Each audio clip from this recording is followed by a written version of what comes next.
안녕하세요. 함께행보한교회 정유한 목사입니다.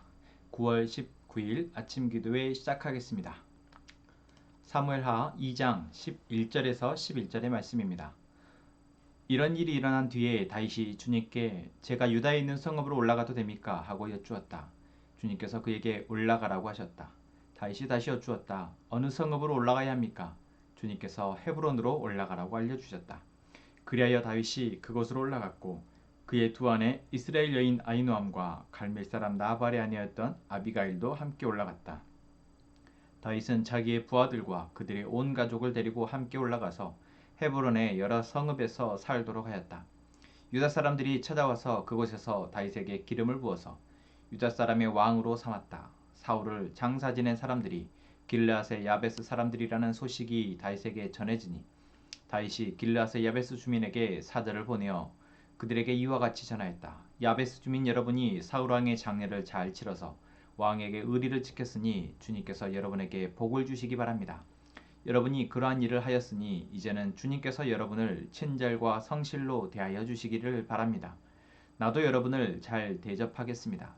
비록 여러분의 왕 사울 임금님은 세상을 떠나셨으나 유다 사람이 나에게 기름을 부어서 왕으로 삼았으니 여러분은 이제 낙심하지 말고 용기를 내기를 바랍니다. 네리 아들 아브넬은 사울의 군대 사령관인데 그가 사울의 아들 이스보셋을 데리고 마하나임으로 건너갔다. 거기에서 그는 이스보셋을 왕으로 삼아서 길르앗과 아술과 이스라엘과 에브라임과 베냐민과 온 이스라엘을 다스리게 하였다. 사울의 아들 이스보셋은 이스라엘의 왕이 될 때에 40살이었다. 그는 2해 동안 다스렸다.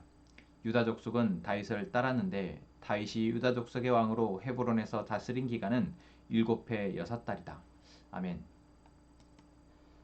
오늘 사무엘하 2장의 말씀에서 다윗은 이제 사울 왕이 죽었기 때문에 이제 더 이상 목숨의 위협을 받지 않고도 이스라엘 땅에 돌아올 수 있게 됩니다.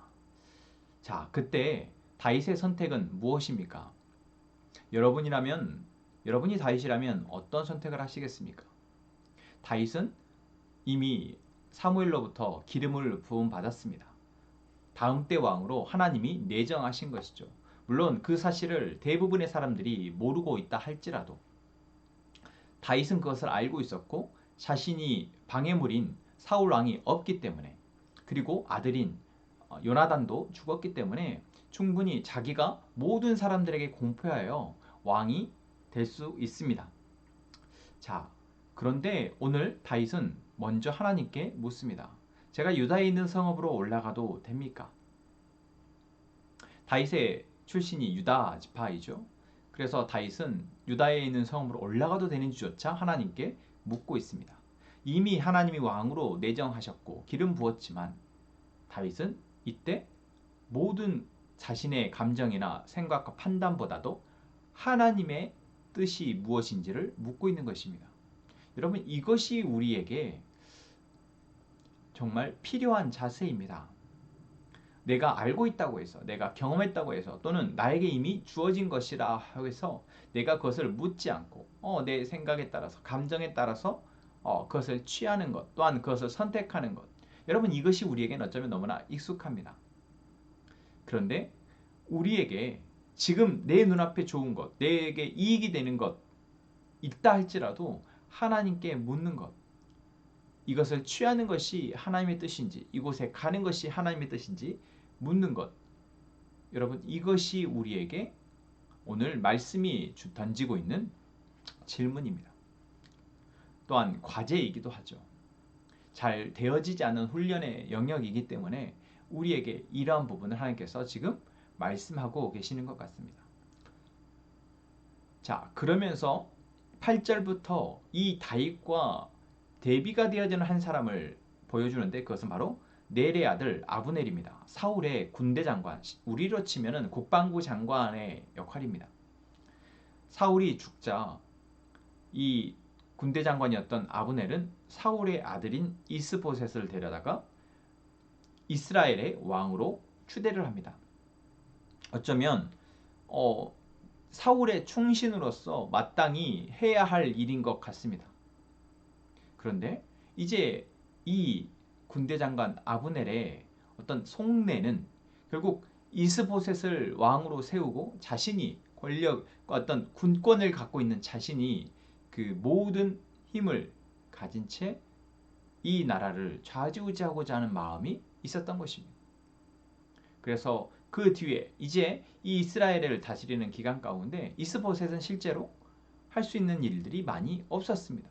왕으로서 앞장서서 전쟁을 할 수도 없었고 그저 아브넬을 보내거나 또는 아브넬을 통해서 나라를 다스릴 수밖에 없었던 것입니다.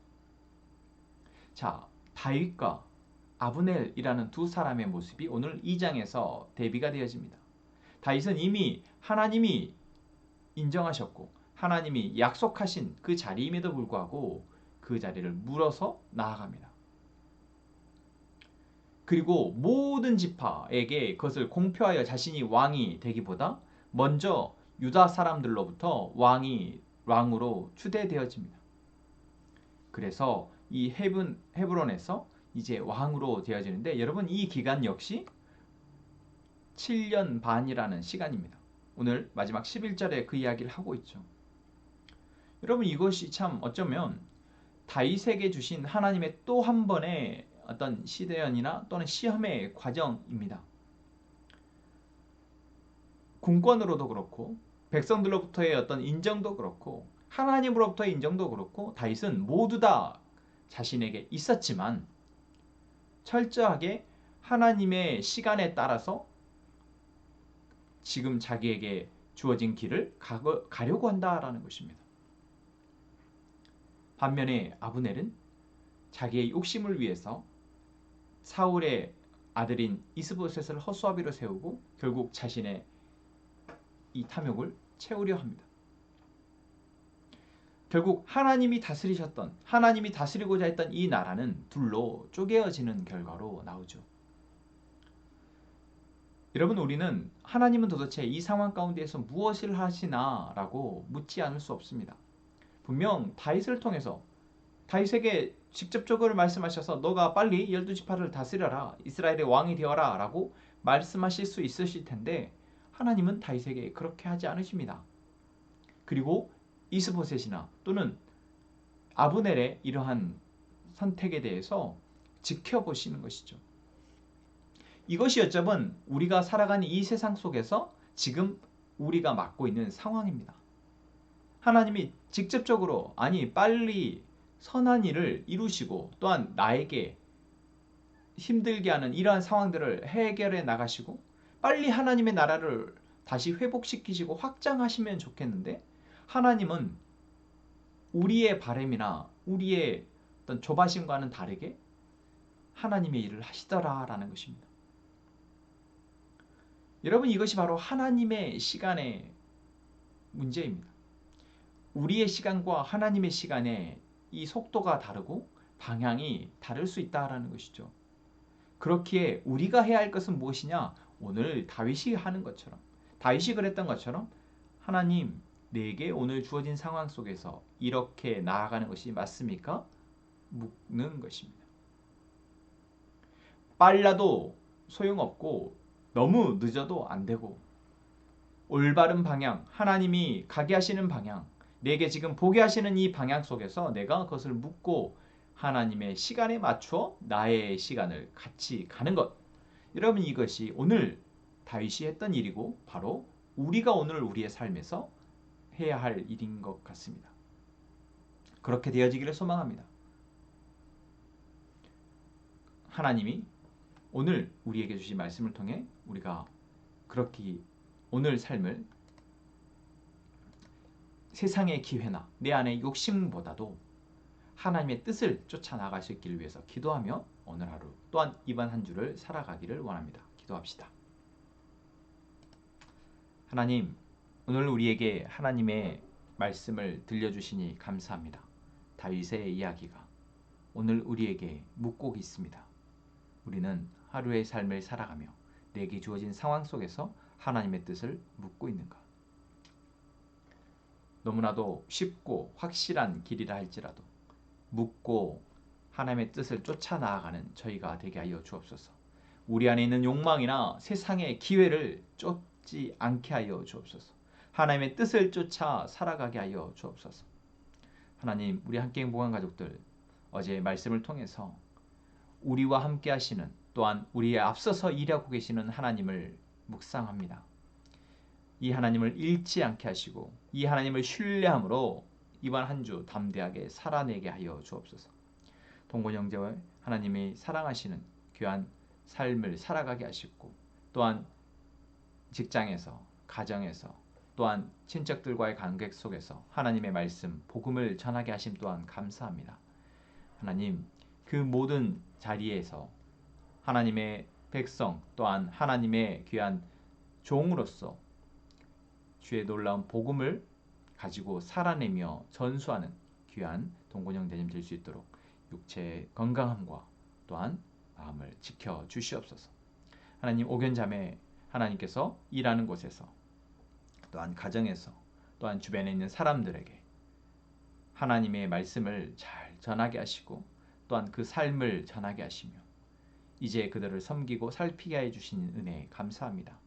하나님, 그 안에 지침이 없게 하시고 그 모든 사람과의 관계 속에서 항상 하나님 주신 기쁨으로 충만하여 만나고 또한 살피며 또한 은혜를 나누게 하여 주옵소서. 타국에서 공부하고 있는 은비 자매와 시원 형제, 하나님, 그 공부하는 과정 속에서 참 쉽지 않은 여러 가지 문제들을 지혜롭게 잘 또 해결해 나가게 하시니 감사합니다. 하나님, 하나님께서 두 아들, 딸에게 하나님의 계획을 알게 하시고 이제는 그 계획 속에서 흔들리지 않고 묵묵히 공부하며 그 길을 나아갈 수 있도록 도와주옵소서. 하나님, 하나님께서 우리 가족들의 오늘의 기도를 들으십니다. 듣고 하나님의 뜻이 무엇인지 깨닫게 하십니다. 감사합니다. 이제는 그 뜻이 이루어지기까지 우리가 낙심하지 않고 잘 견디며 살아내게 도와주옵소서. 예수님의 이름으로 기도합니다. 아멘.